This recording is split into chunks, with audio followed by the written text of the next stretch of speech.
नमस्कार साथियों। ये क्लास 10th के फर्स्ट चैप्टर का नाम नेशनलिज्म इन यूरोप।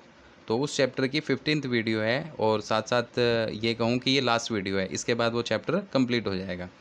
तो साथियों, इससे पहले हम लोग पढ़ चुके हैं यूनिफिकेशन ऑफ जर्मनी के बारे में, unification of Italy and unification of Britain. और हमने थोड़ा सा कोशिश भी किया था कि किस तरीके से ब्रिटेन का यूनिफिकेशन जर्मनी और इटली के यूनिफिकेशन से डिफरेंट था।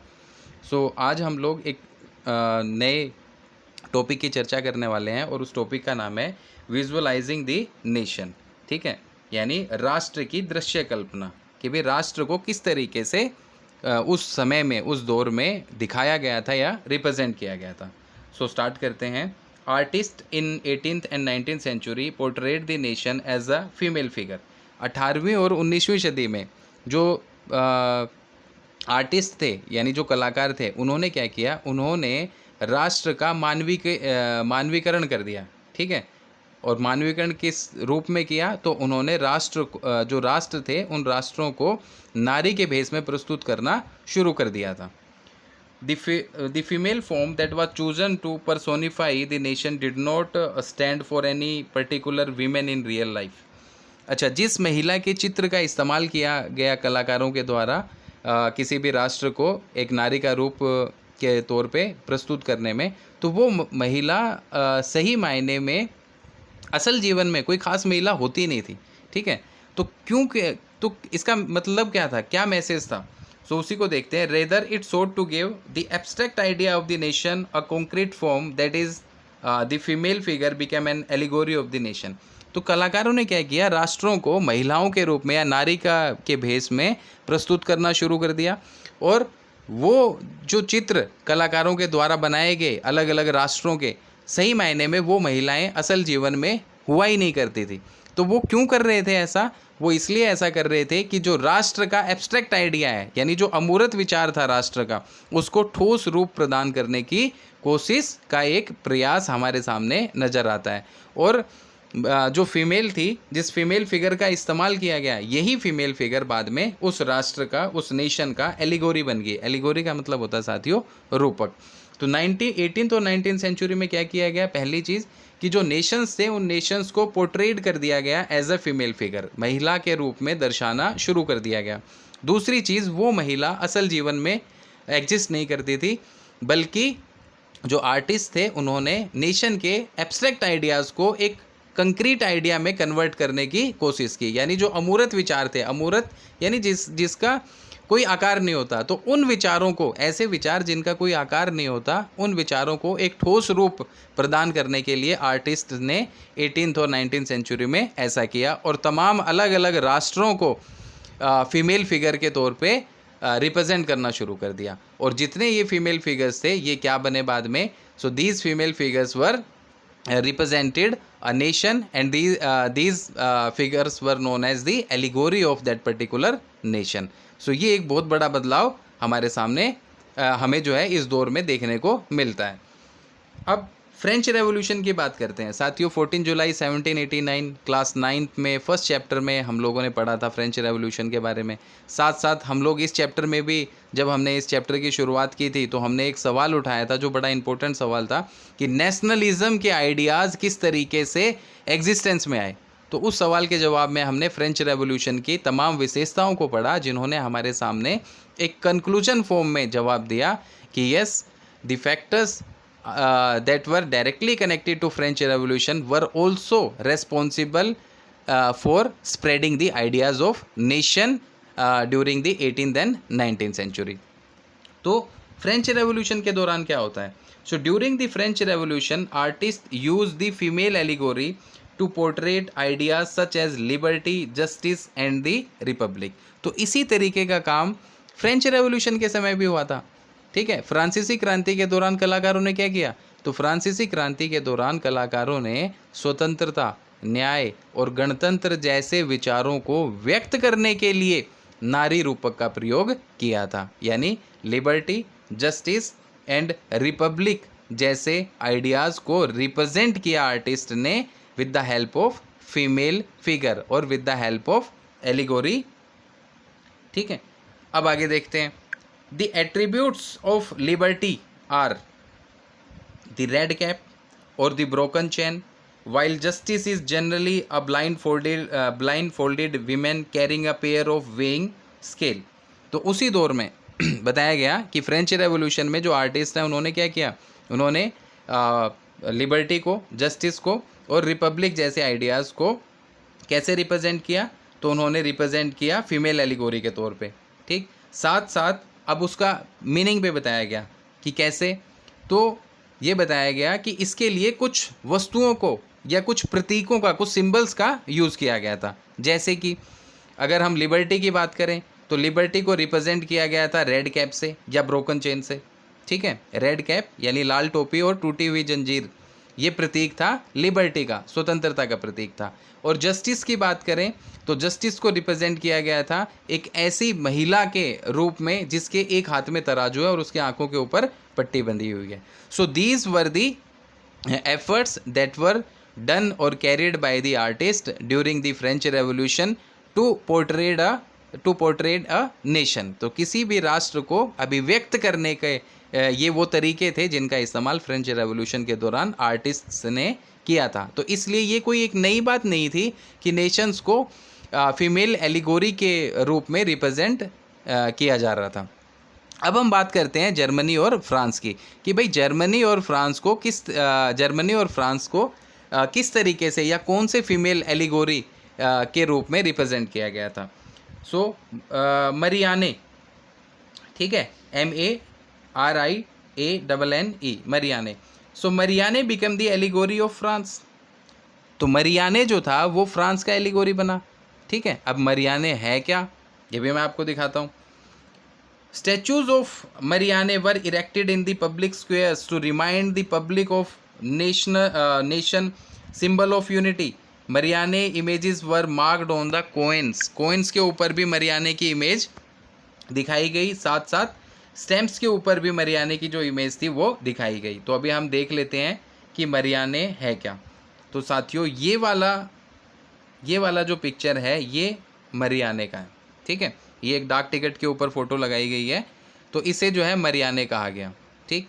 यानी जो फ्रेंच नेशन था उस फ्रेंच नेशन को रिप्रेजेंट किया गया मरियाने के रूप में। और मरियाने क्या है, ये एक फ़ीमेल फिगर था और इस फीमेल फिगर की फ़ोटो हमें फ्रांस के अंदर जो पब्लिक स्क्वायर्स थे, ठीक है, वहाँ पे उन पब्लिक स्क्वायर्स पे यानी जो सार्वजनिक चौक थे उन सार्वजनिक चौकों के ऊपर मरियान के जो स्टैचू थे उसकी जो प्रतिमाएं थी वो लगाई गई ताकि जनता को एकता के और राष्ट्रीयता के सूत्र के तौर पे ताकि जनता को एकता के सूत्र में बांधा जा सके और लोगों को राष्ट्रीय प्रतीक की याद लगातार आती रहे और उनके अंदर नेशनलिज्म की जो फीलिंग है वो लगातार बनी रहे। तो फ्रांस को रिप्रेजेंट किया गया था in the form of Marianne. और मरियाने क्या है, so Marianne was the allegory of French nation, ठीक है। तो ये सवाल कई बार पूछा जाता है कि मरियाने क्या है एक नंबर में। So Marianne was the female figure in which French nation was represented at that time by the artist. और जो पब्लिक स्क्वायर्स थे वहाँ पे मरियाने के स्टैचू लगाए गए, साथ साथ फ्रांस में जो सिक्के उस दौर में चलते थे उसके ऊपर मरियाने की फ़ोटो लगा दी जाती थी, जो डाक टिकट थी उसके ऊपर मरियाने की फ़ोटो लगा दी जाती थी। और ये सब क्यों किया जा रहा है, ताकि लोगों को यूनिटी के दायरे में रखा जा सके, लोगों को एकता के सूत्र में बांधा जा सके और लोग जो है अपने नेशनल स्ट्रगल को ना भूलें, अपने राष्ट्रीय संघर्ष को ना भूलें। इसी तरीके से ये जो दूसरा फिगर है, ये दूसरा वाला, ये है फ्रांस की माफ़ कीजिएगा जर्मनी की एलिगोरी और इसे कहा गया जर्मेनिया।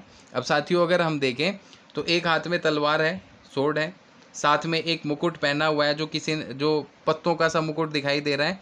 बट फ़ोटो देख के हमें एक चीज़ ये समझ में आ रही है कि ये भी एक फ़ीमेल फिगर है, ठीक है। एक फ़ीमेल फिगर है जिसने एक क्राउन पहना हुआ है और ये क्राउन जो है लीव्स से बना हुआ है, ठीक।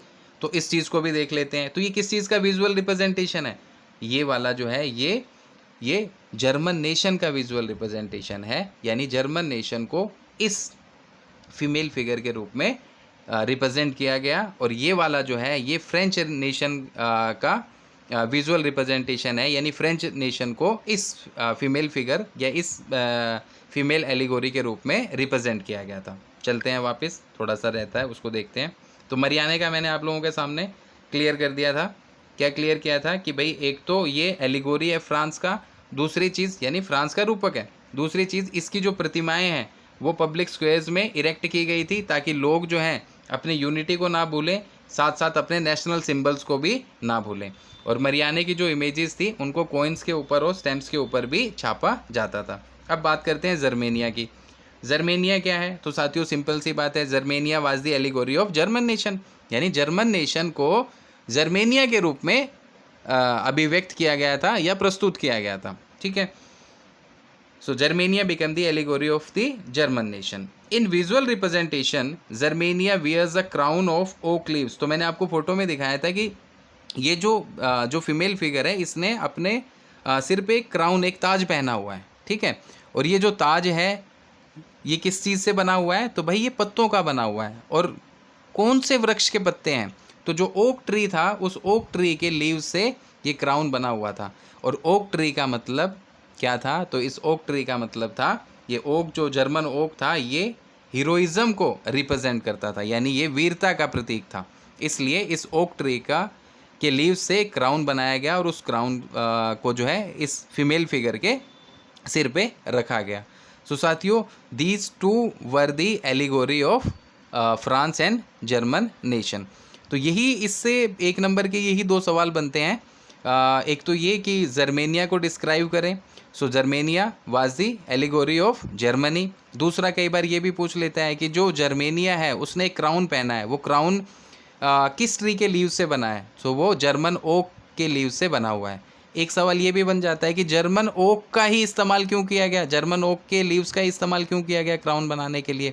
तो साथियों जर्मन ओक के लीव्स का इस्तेमाल किया गया क्राउन बनाने के लिए क्योंकि ये हीरोइज्म को रिप्रेजेंट करता है, ये वहाँ के लोगों की वीरता को रिप्रेजेंट करता है। इसके अलावा मरियाने से क्वेश्चन क्या आता है कि मरियाने को डिस्क्राइब करें एक लाइन में। So Marianne was the allegory of French nation. ठीक है, फिर दूसरी चीज़, मरियाने की इम्पोर्टेंस क्या थी फ्रांस के लोगों के बीच में? तो इम्पोर्टेंस ये थी कि मरियाने के जो स्टैच्यूज़ थे उनको चौक और चौराहों पे लगाया गया, जो बड़े बड़े चौक और चौराहे थे। और क्यों लगाया गया? वो इसलिए लगाया गया ताकि लोग जो हैं उस प्रतिमा को देखें और देख के अपने पास्ट में जो उन्होंने स्ट्रगल किया उस स्ट्रगल को ना भूलें।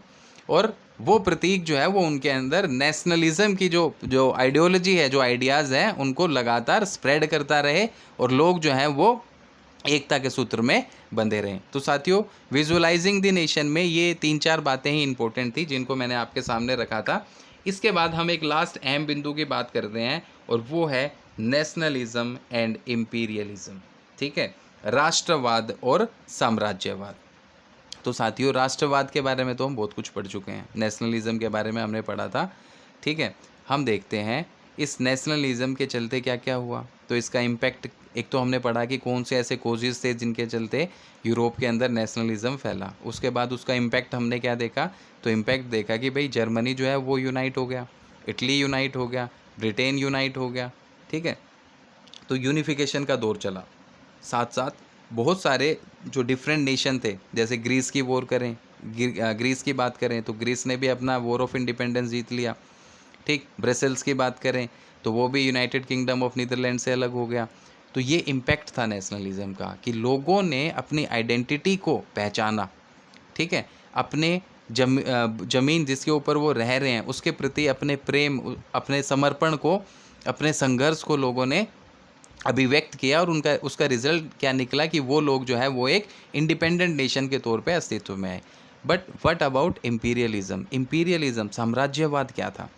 तो साथियों एक चीज़ ये थी कि जब हम 19वीं सेंचुरी के बिल्कुल लास्ट पार्ट की बात करते हैं तो उस दौर में क्या हुआ कि जो नेशनलिज्म, इनिशियल फेज़ में जो नेशनलिज्म था, जो उसके आइडियाज़ थे, ठीक है, जो आइडियाज़ थे वो आइडियाज़ यानी जो 19वीं सेंचुरी के स्टार्टिंग में नेशनलिज्म के आइडियाज़ थे वो, और 19वीं सेंचुरी के एंड में जो नेशनलिज्म के आइडियाज़ थे, उन दोनों के बीच में एक बहुत बड़ा बदलाव आ गया था।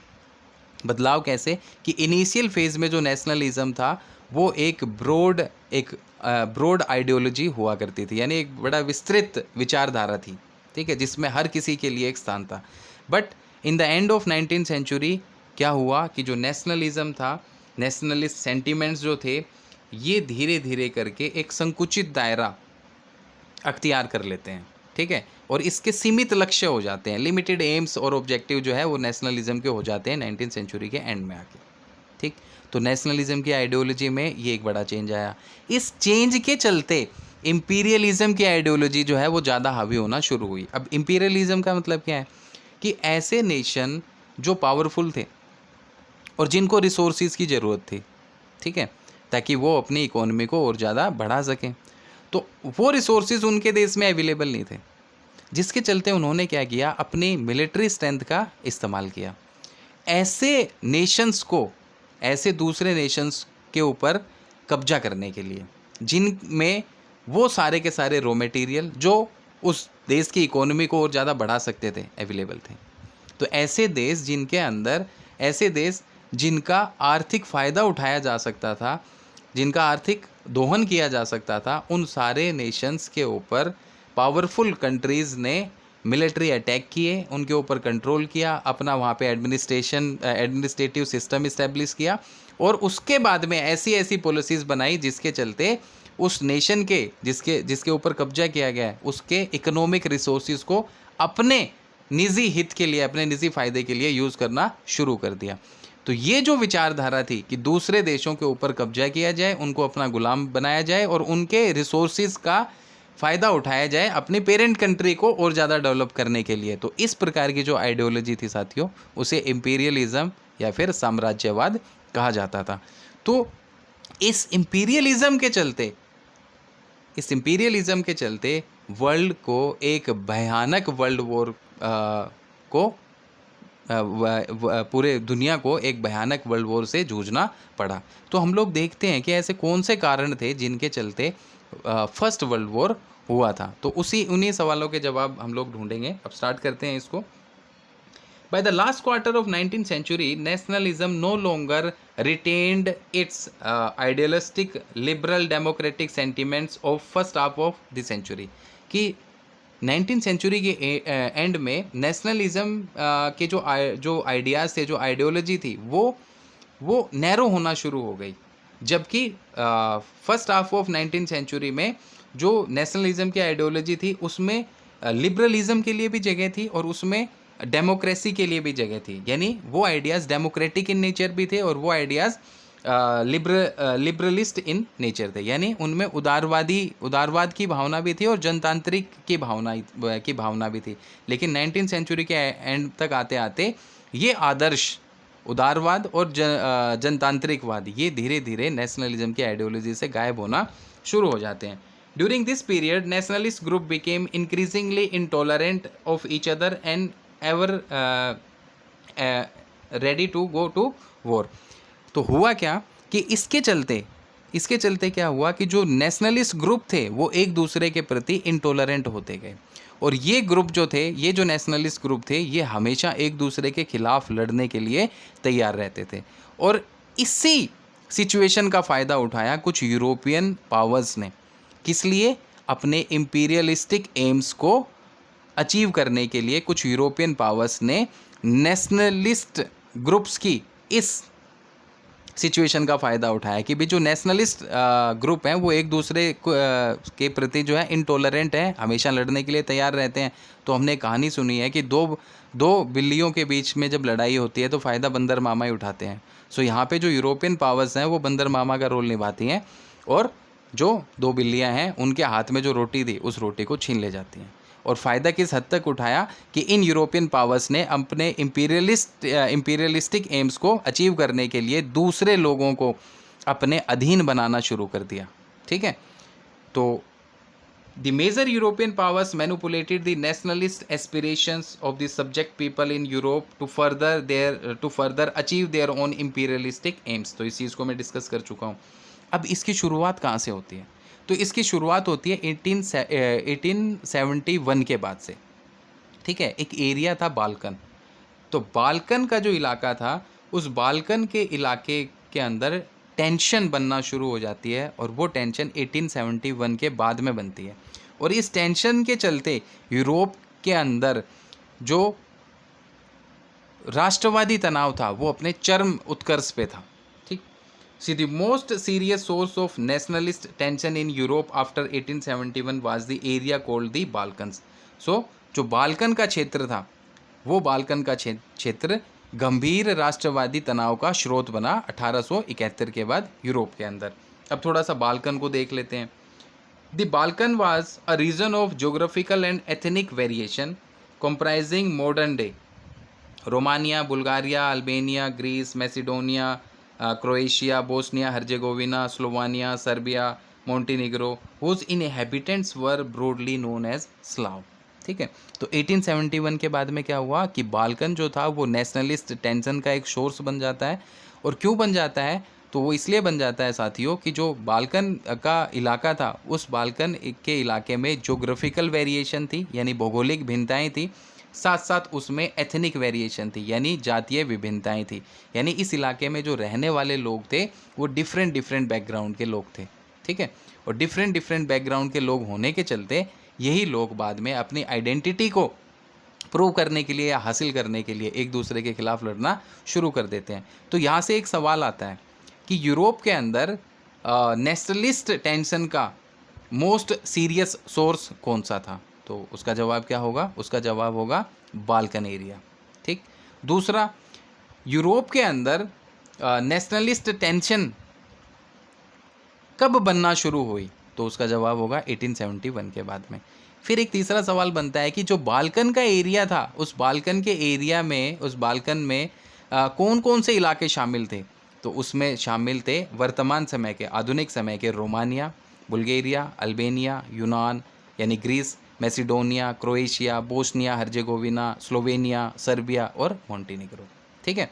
और इस क्षेत्र में जो रहने वाले लोग थे उनको क्या कहा जाता था, किस नाम से जाना जाता था? तो साथियों, the inhabitants of the Balkan area was known as Slavs, कि बाल्कन एरिया में रहने वाले निवासियों को आमतौर पर स्लाव कहकर पुकारा जाता था।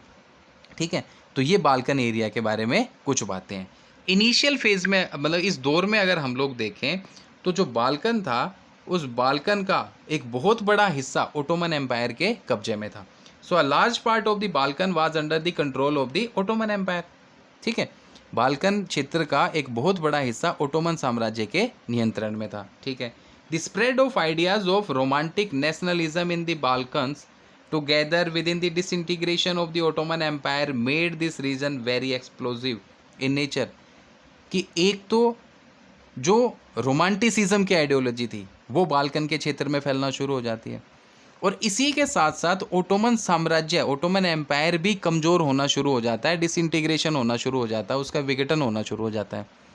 तो इन दोनों कारणों के चलते बाल्कन एरिया की जो सिचुएशन थी वो काफ़ी ज़्यादा एक्सप्लोसिव हो गई, काफ़ी ज़्यादा विस्फोटक हो गई थी।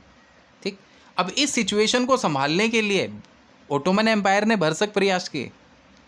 ये जो सिचुएशन दिनों दिन खराब होती जा रही थी और ओटोमन एम्पायर का भी कंट्रोल बाल्कन इलाके से छूटता जा रहा था, तो इस कंट्रोल को दोबारा अचीव करने के लिए ओटोमन एम्पायर ने भी अपनी तरफ से कोशिश की, और उसने मॉडर्नाइजेशन के कई सारे पहलुओं को, साथ साथ इंटरनल रिफॉर्म्स के कई सारे पहलुओं को भी लागू करने का, इम्प्लीमेंट करने की कोशिश की, लेकिन उसे कुछ खास सफलता नहीं मिलती है। So Ottoman empire try to strengthen itself through modernisation and internal reforms but with very little success. कि ओटोमन एम्पायर ने मॉडर्नाइजेशन के कुछ एलिमेंट्स को इम्प्लीमेंट कर लिया, साथ साथ इंटरनल रिफॉर्म्स भी किए, उसके बावजूद ओटोमन एम्पायर को कुछ खास सफलता इस इलाके में नहीं मिलती है। इसके चलते बाल्कन एरिया के अंदर जो सिचुएशन थी वो और ज़्यादा एक्सप्लोसिव होना शुरू हो गई थी। One by one it's European nationalities broke away from its control and declare independent. Result क्या निकला? रोमांटिसिज्म फैला बाल्कन एरिया में, ओटोमन एम्पायर कमज़ोर हुआ, उसने मॉडर्नाइजेशन और इंटरनल रिफॉर्म्स भी किए, उसके बावजूद उसको सक्सेस नहीं मिली। तो इस सब का रिजल्ट क्या निकला? इसका इम्पैक्ट क्या पड़ा? इसका इम्पैक्ट ये पड़ा कि जो यूरोपियन नेशनलिटीज़ थी बाल्कन एरिया के अंदर, उन्होंने एक एक करके अपने आप को इंडिपेंडेंट करना शुरू कर दिया। यानी एक के बाद एक बाल्कन एरिया में जो यूरोपीय राष्ट्रीयताएं थी वो अपने आप को स्वतंत्र घोषित करने लगी थी। ठीक है। The Balkan people claimed that they had independent but subsequently subjugated by foreign powers. To prove this, they used the history and also claimed for the independence and political rights on the nationalities. अब इसके चलते जब Balkan के लोगों ने ये देखा कि यूरोपियन पावर्स अपने आप को इंडिपेंडेंट करना शुरू कर चुकी हैं, तो इसी के चलते साथ साथ जो रोमांटिसिज्म या फैला था, उस रोमांटिसिज्म के इम्पैक्ट के चलते बाल्कन के लोगों ने भी आज़ादी और राजनीतिक अधिकारों के अपने दावों को राष्ट्रीयता का आधार दे दिया कि भाई हम भी कभी आज़ाद हुआ करते थे। उन्होंने इस चीज़ को प्रूव करने के लिए क्या किया, अपने पास्ट का, अपनी हिस्ट्री का इस्तेमाल किया और उन्होंने बताया कि हम भी कभी स्वतंत्र थे, लेकिन कुछ विदेशी शक्तियों ने हमें अपने अधीन कर लिया, इसलिए हमें भी अब स्वतंत्र होने का अधिकार है और हमें भी राजनीतिक अधिकार मिलने चाहिए, यानी हमें भी इंडिपेंडेंट होने का राइट है, साथ साथ हमें पॉलिटिकल राइट्स मिलने चाहिए, because in the past we were independent in nature but some foreign powers subjugated us. ठीक है, चलिए, तो ये बात होना शुरू हुई। Hence the rebellious nationalities in Balkan, तो ऐसे hence the rebellious nationalities in the Balkan thought of their struggle as attempt to win back their long past independence. तो जो बाल्कन के जो लोग थे जिन्होंने इस दावे का इस्तेमाल किया कि अतीत में हम लोग आज़ाद थे और कुछ विदेशी ताकतों ने हमें अपने अधीन कर लिया, तो ऐसे विद्रोही राष्ट्रीय समूह ने अपने संघर्ष को जोड़ लिया आज़ादी के साथ और उन्होंने कहा कि भाई हम तो ये स्ट्रगल इसलिए कर रहे हैं ताकि हम अपनी खोई हुई आज़ादी को फिर से प्राप्त कर लें, इसलिए हम लोग ये एफर्ट्स कर रहे हैं। ठीक है, अब इस एफर्ट की वजह से हुआ क्या? The Balkan area became an area of intense conflict because the different Slavic nationalities struggle to define their identity and independence. इस सब के चलते क्या हुआ कि जो अलग अलग जो राष्ट्रीय समूह थे, नेशनलिस्ट ग्रुप थे, यानी जो स्लाव्स थे, जो डिफरेंट बैकग्राउंड के थे, डिफरेंट एथनिसिटीज़ के थे, उन्होंने अपनी पहचान और अपनी स्वतंत्रता की परिभाषा तय करना शुरू कर दी और इसी के चलते बाल्कन क्षेत्र गहरे टकराव का क्षेत्र बन गया। और किस हद तक बन गया कि जो इलाके कभी बाल्कन एरिया के अंदर एक दूसरे के साथ रहते थे, वो अब एक दूसरे के खिलाफ लड़ने के लिए तैयार थे, अपने अपने एरियाज़ को, अपने अपने जो उनका पेरेंट लैंड है उसका और ज़्यादा एक्सपेंशन करने को तैयार थे। The Balkan states were jealous of each other, एक दूसरे से बाल्कन स्टेट क्या करने लगे, एक दूसरे से घृणा करने लगे, नफरत करने लगे, जलने लगे। And each hoped to gain more territory at the expense of the other, और हर कोई ये कोशिश में लग गया कि अपने इलाके को और ज़्यादा एक्सपेंड करे। During this period there was intense rivalry among the European powers over trade, colonies as well as the naval and military might। तो एक तरफ तो जो बाल्कन के एरियाज़ हैं वो एक दूसरे से नफरत कर रहे हैं, ईर्ष्या कर रहे हैं, जल रहे हैं, साथ साथ ज़्यादा से ज़्यादा इलाका हथियाने की उम्मीद भी कर रहे हैं। इसी के साथ साथ सिचुएशन ख़राब और कैसे हुई? तो सिचुएशन ख़राब हुई जो बड़ी यूरोपियन पावर्स थी उनके ऑब्जेक्टिव्स की वजह से। जो बड़ी यूरोपियन पावर्स थी उनके बीच में भी स्टिफ कंपटीशन था। किस चीज़ को लेके? ट्रेड को लेके, कॉलोनीज़ को लेके। कॉलोनीज़ मतलब दूसरे देश के ऊपर कंट्रोल करके उसे अपना गुलाम बना लेना, तो वो जो है उनकी कॉलोनी कही जाएगी। या किसी दूसरे इलाके के अंदर किसी दूसरे देश में जाके उसके किसी इलाके को जीत लेना, तो वो उनकी कॉलोनी हो जाएगी। तो उपनिवेशों को, कॉलोनी को हिंदी में कहते हैं साथियों उपनिवेश। तो उपनिवेशों को लेके, व्यापार को लेके जो बड़ी यूरोपियन पावर्स थी उनके बीच में क्या था? उनके बीच में गहरी प्रतिस्पर्धा थी। साथ साथ नेवल पावर्स को लेके, यानी अपनी नेवी को और ज़्यादा स्ट्रॉन्ग करने की मंशा, अपनी मिलिट्री को और ज़्यादा स्ट्रॉन्ग करने की मंशा, अपने ट्रेड को और ज़्यादा एक्सपेंड करने की मंशा, क्या उद्देश्य है? साथ साथ नंबर ऑफ कॉलोनीज़ को और बढ़ाने का उद्देश्य है। इन चारों फैक्टर्स के चलते बड़ी यूरोपियन पावर्स के बीच में स्टिफ कॉम्पिटिशन था और ये भी एक दूसरे से लड़ने झगड़ने के लिए उस दौर में तैयार थे। ठीक है, तो होता क्या है, कौन कौन सी कंट्रीज़ थी उनको देखते हैं। Each power, Russia, Germany, England, Austro Hungary was keen on countering the hold of other powers over the Balkans and extending its own control over the area. तो रूस, जर्मनी, इंग्लैंड, ऑस्ट्रो हंगरी, ये हर ताकत Balkan के ऊपर अपनी पकड़ को मजबूत करना चाह रही थी और दूसरी जो पावर्स थी उन दूसरी पावर्स की पकड़ को कमज़ोर करके अपने प्रभाव को और ज़्यादा बढ़ाना चाह रही थी। और इसके चलते क्या हुआ, बाल्कन एरिया के अंदर कई सारी बैटल, कई सारे वॉर्स होते हैं और एट लास्ट में कंक्लूजन क्या निकला, लास्ट में कंक्लूजन निकला 1914 में the beginning of first world war. तो साथियों, नेशनलिज्म कमज़ोर होना शुरू हुआ, उसने इंपीरियलिज्म को बढ़ाया। ठीक है, इंपीरियलिज्म की वजह से क्या हुआ, फर्स्ट वर्ल्ड वॉर होता है। और इस फर्स्ट वर्ल्ड वॉर या इंपीरियलिज्म की इस भावना को और भड़काने का काम किसने किया, बाल्कन के एरिया ने किया। तो कई बार ये बोर्ड के अंदर भी पूछा जाता है और कई बार ये पूछा जाता है स्पष्ट तौर पे कि बाल्कन क्राइसिस क्या था, उसके ऊपर एक शॉर्ट नोट लिखें या फिर उसकी डेफिनेशन, या फिर पूछ लिया जाता है कि फर्स्ट वर्ल्ड वॉर का कारण क्या था, तो उसमें भी हम इसको एक्सप्लेन करते हैं। तो साथियों, इस तरीके से लगभग 15 वीडियोस में हमारा क्लास 10th का first chapter nationalism in Europe आज खत्म होता है। अब हम क्लास 10th के second chapter nationalism in India को पढ़ने वाले हैं और वो चैप्टर और भी ज़्यादा इंटरेस्टिंग है। मैंने अपनी तरफ से भरपूर कोशिश की इस चैप्टर को इजी वे में आप लोगों के सामने रखने की। फिर भी अगर किसी प्रकार का कोई डाउट होता है तो आप अपने कमेंट्स कर सकते हैं और मैं उन कमेंट्स का रिप्लाई करने की कोशिश करूँगा। आपको वीडियो पसंद आई हो तो प्लीज़ लाइक करें, शेयर करें, सब्सक्राइब करें। आज के लिए इतना ही, जल्द ही नेक्स्ट वीडियो में मिलते हैं। Thank you.